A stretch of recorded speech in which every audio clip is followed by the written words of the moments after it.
হাই বন্ধু বান্ধৱীসকল নমস্কাৰ সকলোকে আজিৰ শুভ সন্ধিয়াৰ ওলগ জনালোঁ আৰু আজি মই মোৰ ইউটিউব চেনেল বিদ্যা মৰাণ অফিচিয়েললৈ পুনৰবাৰ সকলোকে স্বাগতম জনালোঁ আৰু আজি মই আপোনালোকক এটি ৰসগোল্লা বনোৱা পদ্ধতি দেখুৱাবলৈ গৈ আছোঁ বলকচোন চাওঁ কেনেদৰে মই আজি ৰসগোল্লা তৈয়াৰ কৰিলোঁ।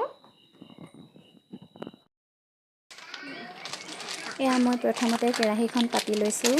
এতিয়া ইয়াত অলপ চুজি ঢালিম।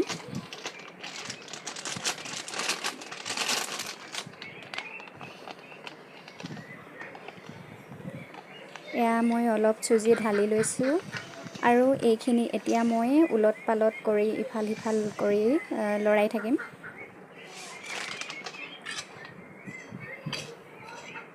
এনেদৰে লৰাই থাকিব লাগিব, অকণমান সময় সিজিব দিব লাগিব।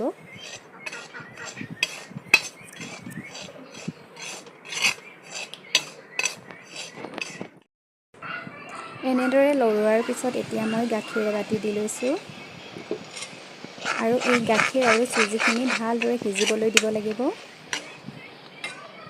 গাখীৰ কম হোৱা হেতুকে মই আৰু এবাতি লৈ ল'লোঁ।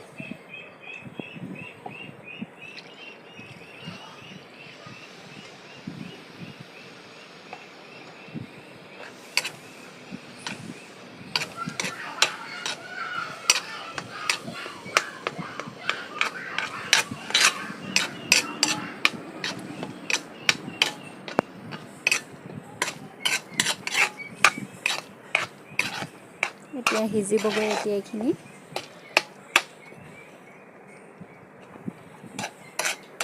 সিজিবলৈ গৈ আছে।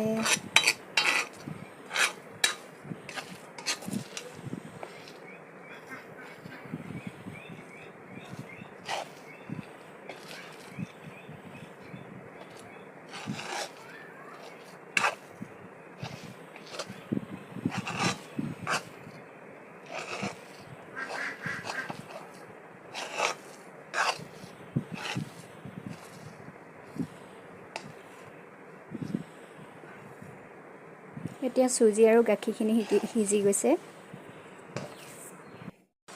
চুজিখিনি সিজাৰ পিছত অলপ সময় ঠাণ্ডা হ'বলৈ দিব লাগিব। এতিয়া মই থালখনত ঢালি ঠাণ্ডা হ'বলৈ দিছোঁ। এয়া তাৰপিছত এতিয়া অকণমান চেনি পানী উতলাব লাগিব ৰসগোল্লাখিনি উতলিব পৰাকৈ। এতিয়া মই চেনি আৰু পানী অকণমান ইয়াত ভৰাই দিলোঁ কুকাৰটোত। এতিয়া এইখিনি উতলিবলৈ দিম মই।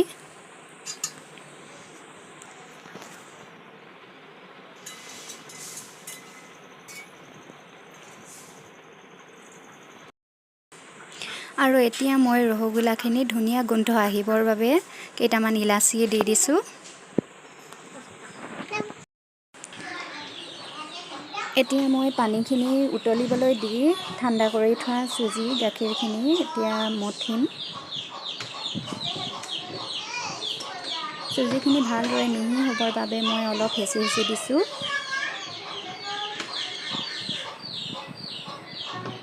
সেয়া দেখিছে নহয়, মই হেঁচি হেঁচি দিছোঁ এতিয়া অকণমান আৰু এইখিনি মঠিবৰ বাবে গোটাই ল'ম।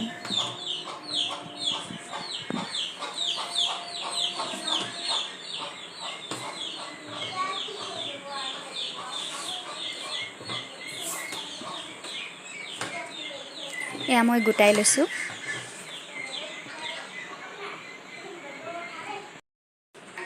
আৰু এতিয়া মই মঠিছোঁ। মঠি শেষ কৰি এতিয়া মই এইখিনি লাৰু লাৰু কৰিম আৰু হাতত অকণমান ঘিউ সানি লৈছোঁ যাতে অসুবিধাৰ সৃষ্টি নহয় লাৰু বনাওঁতে।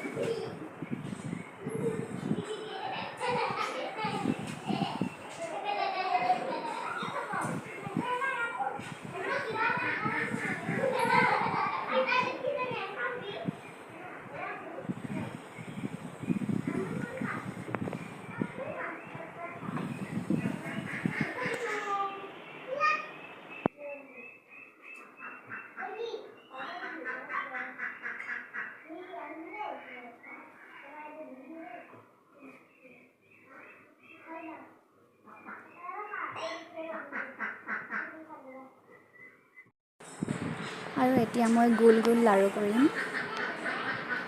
এয়া কৰি আছোঁ।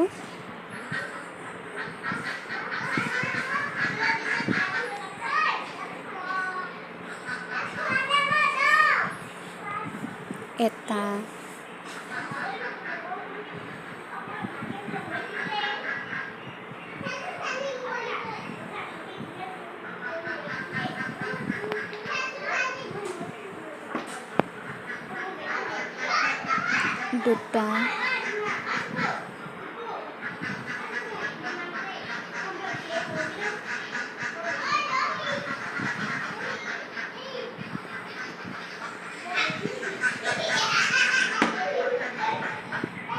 তিনিটা, এনেদৰে মই 42টা কৰিলোঁ।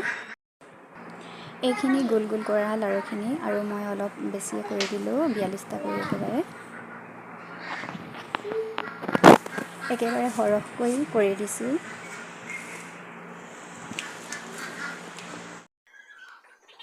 এতিয়া মই উতলিবলৈ দিয়া চেনি পানীখিনিত ৰসগোল্লাকেইটা দি দিম। ইয়াত দেখিছে নহয়, পানীখিনি ইমান সুন্দৰকৈ উতলি আছে। আৰু ইয়াতে মই এটা এটা কৰি 42টা দি দিলোঁ। আৰু এইখিনি এতিয়া উতলিবলৈ দিব লাগিব কিছু সময়, 10-15 মিনিটমান দিলেই হ'ব।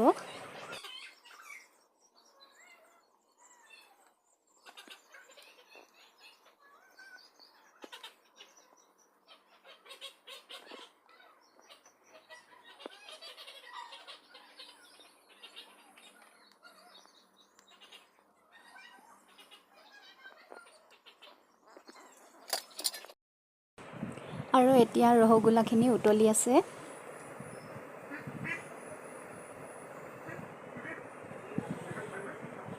ইমান সুন্দৰকৈ উতলি আছে আৰু এইখিনি ঠাণ্ডা হ'বলৈ দিব লাগিব 1 ঘণ্টামান উতলাৰ পিছত।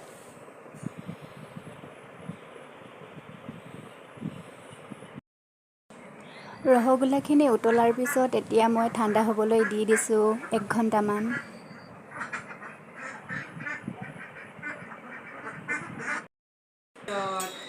উতলা ৰসগোল্লাখিনি ঠাণ্ডা হোৱাৰ পিছত এতিয়া মই ভগাইছোঁ টেষ্ট কৰি চাবৰ বাবে বোৱাৰীলৈ, মোলৈ আৰু ভতিজী ছোৱালীজনীলৈ।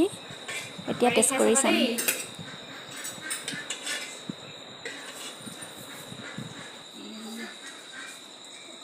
অকণমান ঢালি দিওঁ, ৰস অকণমান।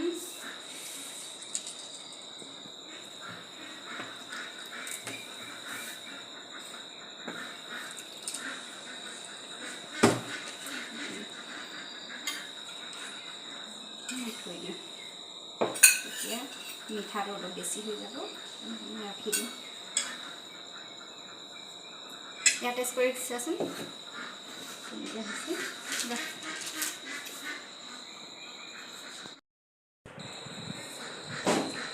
একদম মজা হৈছে, একেবাৰে কিনা ৰসগোল্লাৰ দৰে হৈছে।